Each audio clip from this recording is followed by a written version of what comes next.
Welcome back to Titan Academy. In this video, we will discuss the layer list.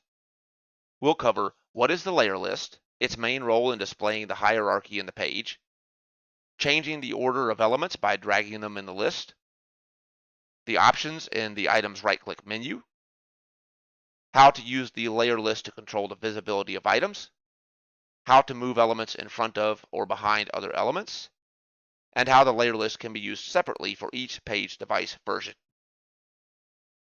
The layer list is a panel used for the layout process as well as for other functionalities in the web builder.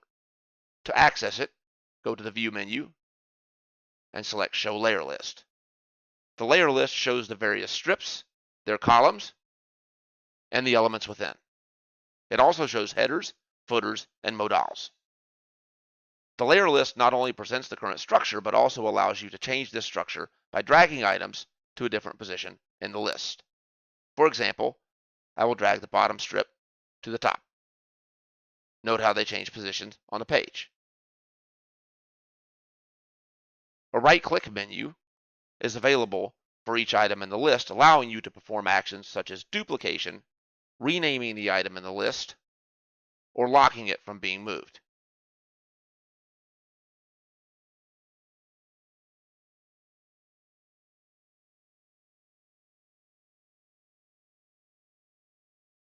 A commonly used option in the layer list enables you to hide elements or make them visible by clicking on the eye icon. The order of elements in the layer list also represents their stack position in relation to one another, whether one is in front of or behind another. For example, let's say the button was over top of the image on the canvas.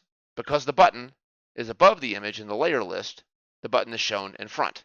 If I drag the button below the image, it is then placed behind the image on the canvas. Another significant option in the layer list is its ability to be used separately in each device version. Titan, as you will come to learn in the future, enables the creation of independent device versions for each page. This means that each page you create can have a different layout and style set up for the desktop, laptop, tablet, and mobile devices. Choose a device from the drop-down, for example, Mobile Large. The canvas size will automatically adjust to display this version of the page. Any changes in hierarchy, layout, or styles will be saved independently without affecting the other device versions of the page. For example, let's say that on the mobile layout, we choose to hide the button and the bottom image. We save this, and if we look back to the desktop version, that button and that image are still visible because the changes that we made in the layer list on the mobile layout do not impact those same elements on the desktop layout. And that is how it's done.